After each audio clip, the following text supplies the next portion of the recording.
Olá você, seja bem-vindo a mais um vídeo aqui do canal Band Podcast. Hoje, dia 10 de setembro de 2024, eu estou falando aqui às 20 horas e 8 minutos e nós vamos aqui falar brevemente, né? Esse é um vídeo bem curtinho sobre uma situação, né, que está acontecendo no Brasil e que chama bastante a atenção da sociedade como um todo, que é, como todos vocês sabem, isso é público, a presença de um pastor.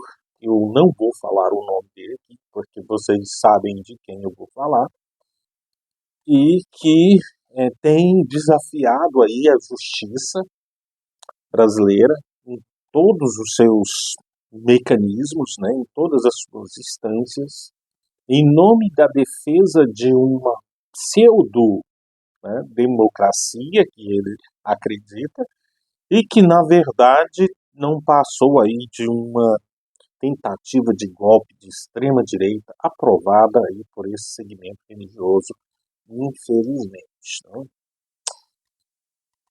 E aí, gente, surge a seguinte pergunta. Com tantos desafios que esse sujeito faz à justiça brasileira, e especialmente a pessoa do ministro Alexandre de Moraes, do Supremo Tribunal Federal, por que é que ele ainda não responde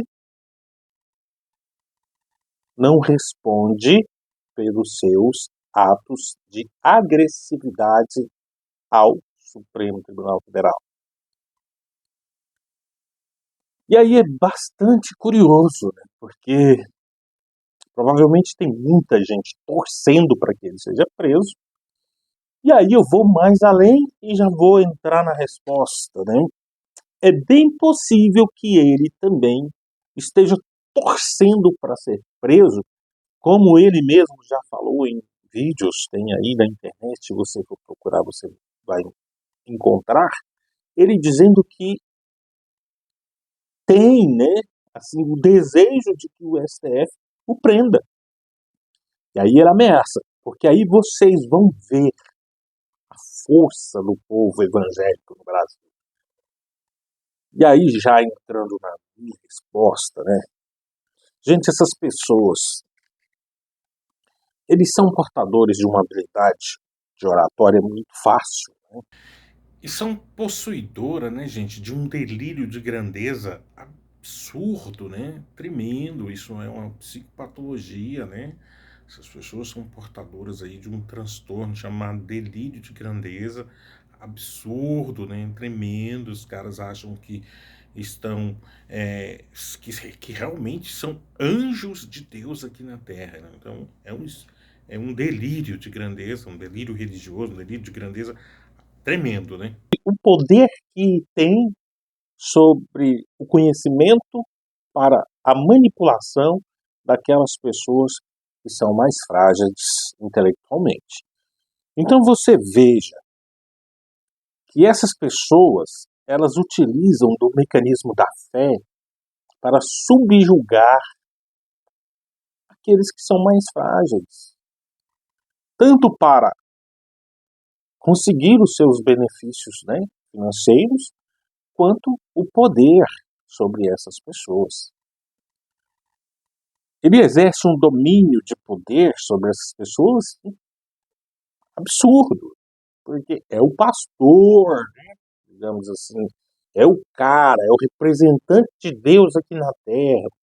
Eu já tenho dito aqui em outros vídeos e em outras postagens que essa história de pastor, padre, enfim, um sacerdócio, ele é incompatível com o cristianismo. Né? Porque, aliás, é um dos pilares da reforma. Cada cristão é seu próprio sumo sacerdote. Ou seja, você tem acesso direto às interpretações da Bíblia, aos textos sagrados, né? Enfim, a tudo aquilo que está disponível em termos de religião cristã.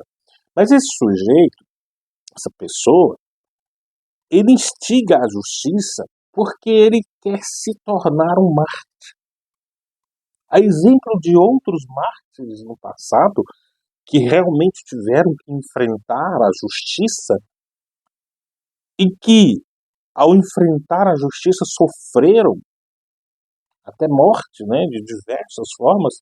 Se você for pesquisar aí a história do cristianismo, os primeiros cristãos e os primeiros líderes cristãos sofreram perseguições implacáveis do Império Romano e muitos deles morreram, né, e muitos cristãos foram colocados ali no Coliseu para serem devorados pelas feras famintas. Mas longe, mas muito, muito, muito longe dessas pessoas hoje se compararem aos cristãos do primeiro século. Haja vista porque eles têm toda as mordomias que os cristãos do primeiro século não tiveram, não passam por privações que os cristãos do primeiro século passaram, não sofreram as perseguições que os cristãos do primeiro século sofreram, então não dá para comparar.